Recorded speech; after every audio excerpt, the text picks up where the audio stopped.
Back in the day, men couldn't always shave. Back in another day, men had to shave. Somewhere in between is a very nice thing. A choice. I need a shave.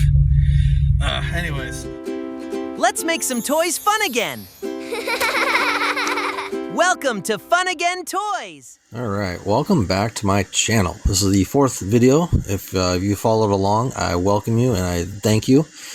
I thought I would start off with this one and kind of show you my process for photographing and getting items listed. As you can see, I don't have anything fancy. Circumstances as they are, I rent a room right now, so I do all my eBay stuff in my bedroom, and I have a small area outside where I can store things and have a storage system set up with boxes and bins and whatnot.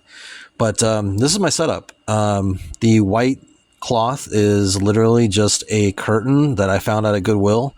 I think I spent maybe $6-7 on it. In fact, the price tag is still on it. I'll have to show that sometime, but it's just a plain, well, I shouldn't say plain. It's a white curtain that has like a checkered pattern on it, so it gives a little bit of texture when I'm taking pictures. Then the two lighting photography lights, those were gifted to me from a really good friend of mine who moved out of state and used to do photography. They're a little beat up, but they do the job. They do well with getting rid of some of the shadows. I still have to lighten up the images inside the listing of eBay, but they come out pretty well. If you visit my store, you can see that they're decent. I wouldn't say they're professional quality, but they definitely do really well. I try to, especially with like the figures, I try to stand them up to get more of a dramatic image when I'm taking pictures versus just having something laying flat on the ground. And I really try and do at least 5 pictures, and at least one of the pictures having a ruler to give some idea of the size of the item. One of the things I found with, because the curtain's soft and then my carpet is soft, I do have a hard time with getting figures to stand up. So one of the tricks I did is I took a paper towel, folded it into 4s, and then slid that inside the double layer of the curtain.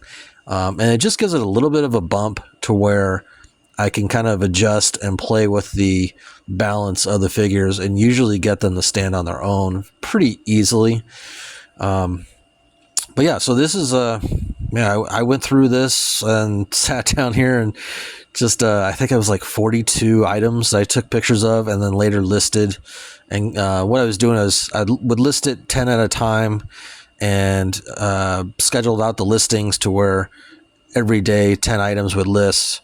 So like Monday, Tuesday, Wednesday, Thursday, each had 10 items listing, if that makes sense. This is kind of my process a lot of times, though, is I'll sit down and I'll put on a music video and kind of listen to some music. Sometimes I'll have a beer while I'm doing this. Not very often. I'm not a big drinker. But today I was listening to Dave Matthews Band. If you're a Seattleite, I guess they call us. You know who Dave Matthews is. I kind of grew up with him in the 90s. Not literally, but like grew up listening to his music in the 90s. Yeah, so I know, I'm sorry I'm rambling here, but so behind me, you'll see the bags and whatnot. That is the other half of my death pile, the newer half. Those are items that are at the very beginning of my listing process where I still need to reevaluate them and put them into bags and give them SKUs and get them ready to be photographed. So what I do is, like when I'm in the store, I'm usually scanning things and getting an idea of what the profit's going to be, kind of a ballpark area. Then when I get them home, I'll take the lot and I'll individually go through each item and figure out what needs to be lumped together to make a bundle, what needs to be listed individually.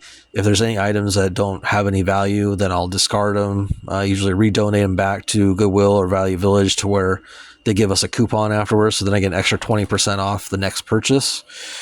And each, let's say like I go to Goodwill and I buy 10 items, that'll be one lot. And so that entire lot will have a separate kind of serial number. So year would be 2025.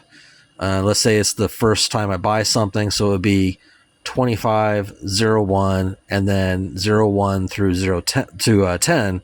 So like if it was item 25, 01, 03, I would know that it's the third item in that lot. And if let's say the lot is $20, then what I would do is I would take that $20, I would divide it by the 10 items to give me the average of per unit buy-in, and I'll average it out that way. And kind of what that does is gives me a baseline in my system. So when I'm calculating my numbers and figuring out my ROI, which is a return on investment, it just helps knowing the numbers, tracking my business. Because I do try to treat this as a business, even though I'm doing this part-time right now. But, I'll take the buy-in amount. Let's say it's $2 and the eBay fee is another $2 and then the shipping is another $2. Then my total cost for the said item is $6. And let's say I sold it for $10, then I know that my profit net is $4. Hello. I decided to get out of the house because I've been cooped up in there since I got off work Thursday. Man, I need a shave. I wanted to get out of the house and take a break from listing. I've been listing like crazy. Last night I listed like 42 items or something like that. I still have the other half of the older part of the death pile to finish off tonight, and then I have a whole new half that is untouched yet at the very beginning stages of how I list things and put things into my inventory. So maybe I'll do a little short on that and kind of what my process is as far as getting things put into my spreadsheet and then eventually listed. But for now, we're going to run into Goodwill. I don't know if you can see the sign. There we go, Goodwill. See what we can find. Again, I don't need to do any crazy sourcing, so this is literally just something to do to get me out of the house, something to have a little fun with, and see if we can find some profits. So check with you inside. All right, I'm back. Sorry I didn't do any filming inside the store. Every time I thought about doing it, the music was just like abnormally loud in there today. Normally the music inside this one's not that loud, so I kind of wonder if someone's been filming in there a lot or something, and like they're turning the volume up on purpose to like make it to where videos get copyrighted or something. I don't know. It was just really loud today, and so rather than having film running that was like, the noise turned off and then me like talking over it, I decided to just wait, focus on scanning a few things. But I did get some things. Altogether, I spent $22 because I rounded up, which I normally do, and I did buy myself a white monster. Don't drink that. What? Why? I'm you from the future. If you drink that, it has dire consequences. But I drink like 6 of these a day. God, I mean, I knew that, but hearing me say it out loud? A white monster. So, those things not included. I did score. I'll do that one last because it's the best one. So I scored a bag of Tech Deck little miniature skateboards. Some of these can do really well. I noticed a couple in here that I think are pretty collectible. Plus there's like colored wheels and stuff in here. I only spent like $5 on the bag, but I think definitely it will be worth the gamble of buying this bag, because most of them will probably have a decent value, or I can lump them together and sell them. And then I've been picking up some records here and there. I found this guy, Annie from the original. It had some pretty good comps on it. I'll show that here in the video as well. I made sure everything's in there, and it also looked like it had, which I can't really show now, but it looked like it had some of the inserts inside of it as well, which might make it sell a little bit better, but it had a pretty good sell-through rate. This guy is a little bigger than I'd like to buy and ship, but this train car set, it had really good comps on it. Only spent $4 on it. I'll show you what the comps are here. And then last but not least, first thing I saw when I walked in, and I was really surprised when I did the comps, this 1980s A-Team Lunchbox tin. Hardly any dents or scratches on it, so it's a pretty good shape. And it came with the Mr. T A-Team mug thermostat in there. And it even has the little paper insert that came with it talking about the thermostat and how to clean it and take care of it. Comps on this are really, really good. I'm going to do a little bit more research on it and make sure 100% that the one I have is a vintage one.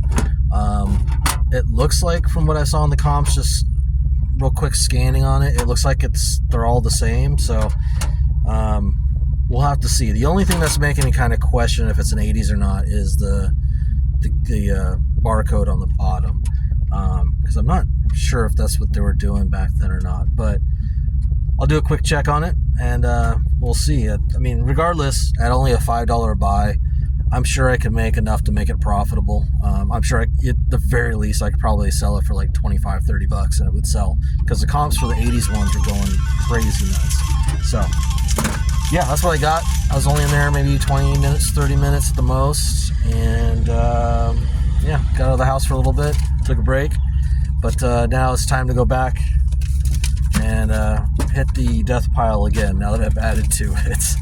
It's a never-ending cycle. I'm telling you, this is an addiction. Anyways, catch you guys a little bit. Ciao. So, I have a couple hours to kill. Just dropped my son off with a friend at a church event, and rather than sitting around doing nothing, I'm going to run into the Thrift, take some time looking around, pricing a few things. And we're here at the Value Village. Sorry if that's shaky. I will try and get some video inside the store, depending on how the volume is and how crowded it is in there. It doesn't look too bad right now, but we'll see what we can see. So, see you in there.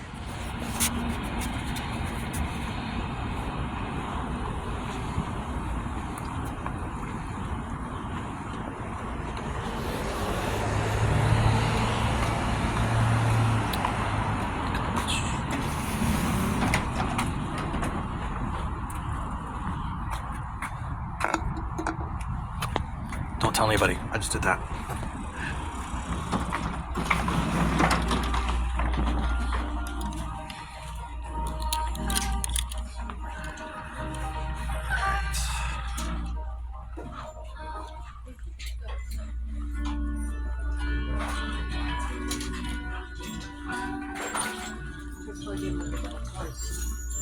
Alright, first find, Peace Bug. They want $4 for it, and it goes for like $25. Alright, so I was going to pick this guy up. It's 1988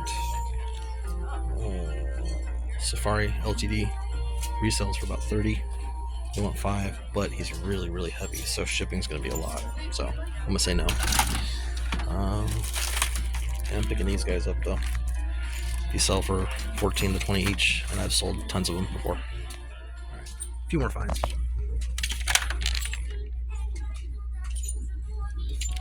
That guy. Smothered Dragons. A little pricey, but they resell really high, so we'll see.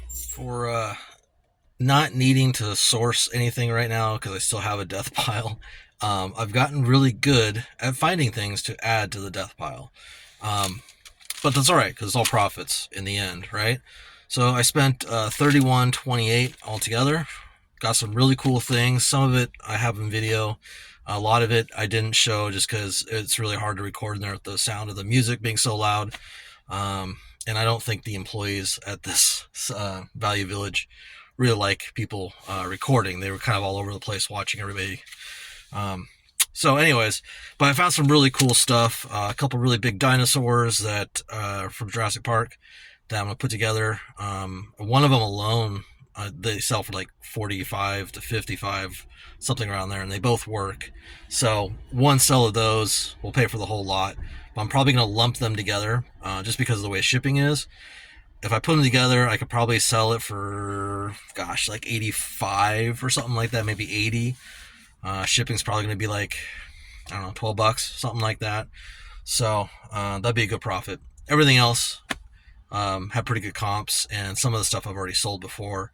There was some like Power Ranger things that were like parts of a larger robot, but somebody had taken it apart, and so there was a bunch of loose pieces on the shelf. The complete robot, which I'll put a picture of it in here with the comps, it was reselling for really, really good prices together. So my thought is, since I only spent like $5 or $6 for all of the pieces, is I'll put them in a lot as replacement parts so that other resellers and collectors who are trying to fix ones that maybe they found can purchase what I have and go from there. So that'll probably be an easy, I don't know, 25, 30, maybe $40 even. I'll have to do some more research, but that should be a pretty easy flip. So yeah, successful. Definitely killed some time. So now it's time to go pick my son up and his friend. And then when I get back home after dropping him off at home, I'll finish up the video and some what solds and put it all together so that tomorrow it'll release, and that'll be the 4th video. So hopefully you like these. If you do, please subscribe, like the channel. So far it's a slow start because I'm not doing any paid promotions or anything like that, so trying to be as organic as possible with it, which means it's probably going to take a while for it to start to accumulate subscribers and whatnot. So if you subscribe, I'd really appreciate it. Yeah, help me out. All right, talk to you later. Ciao. All right, to conclude this video, let's do the what sold. These are what sold from the Friday to end of Sunday night. Had a total of 9 sales come through. Again, not a whole lot of money. I was going through a lot of like the smaller items that were in the death pile that I need to get through the system as I start bringing in things that have more value. So there was 2 that lost money. One's more than I like. It's almost $4, and then one's below $1. And again, I'm not too stressed out about losing a little bit of money here and there, because, like I was mentioning, I kind of think of it as a cost of business, especially because those tend to be the ones that leave positive reviews if you still give them good customer service and you're shipping on time, packaging it correctly, communicating with them, providing a good product, and they just know that you took a hit on the shipping and whatnot because things have changed a little bit. So a good example of that is one of the items that sold in the last video of the what solds. Actually, that was one of the ones that lost money, left a positive review, and I'll put that in here just so you can see an example of what I'm talking about. It doesn't always happen, but the ones who leave positive reviews tend to be those ones. Like, that's been my experience anyways. I'm sure everybody's businesses are different, but for me, it's just a way of marketing. I mean, I hate to do it because I don't want to lose money, but at least there's a silver lining in it.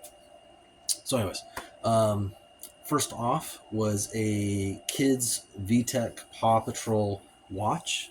I was able to test it, make sure it worked.